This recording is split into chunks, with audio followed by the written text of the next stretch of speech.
ഇന്ന് സ്വാമിജിയുടെ കൂടെ എത്തിച്ചേർന്നത് ഒരു പ്രത്യേകതരം പ്രതിഷ്ഠയുള്ള ക്ഷേത്രത്തിലേക്കാണ്. കരൂരിൽ ഒരു 20 കിലോമീറ്റർ ദൂരത്തിലെ കരാക്കോലം എന്നൊരു ഗ്രാമത്തിൽ പല്ലവരാജാക്കന്മാരെ കൊത്തിവെച്ചിരുന്നു. കൊട്ടയാണ് എവിടെയും കാണാൻ പറ്റാത്തൊരു പ്രതിഷ്ഠയാണ്. അപ്പുറത്തും വഴിയിലെ പഴനിയിലെ സന്യാസി തണികയിലെ സംസാരി കണക്ക് പുരിയലയെ മുരുക. ഈ പാട്ട് പലരും കേട്ടിട്ടുണ്ടാവും. അതായത് സന്യാസി ഭാവത്തിലാണ് പഴനിയിൽ ഇരിക്കുന്നത്. അതുപോലെ തന്നെ തിരുത്തണിയിൽ സംസാരി രൂപത്തിലാണ്, അതായത് വള്ളിയോടും ദേവയാനയോടും കൂടിയിട്ടാണ് തിരുത്തണിയിൽ മുരുകൻ ഇരിക്കുന്നത്. എന്നാൽ ഇവിടെ സന്യാസി ഭാവത്തിലാണ്, കൂടെ വള്ളിയും ദേവയാനിയും ഉണ്ട് താനും.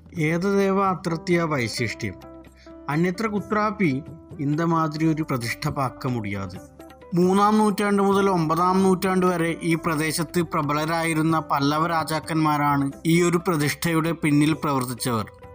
ഈ പ്രദേശത്ത് കാര്യസാധ്യത്തിന് വളരെയധികം പ്രസിദ്ധി ആർജിച്ച ഒരു ശക്തിവിശേഷമാണ് ഇവിടെ കുടികൊള്ളുന്നത്.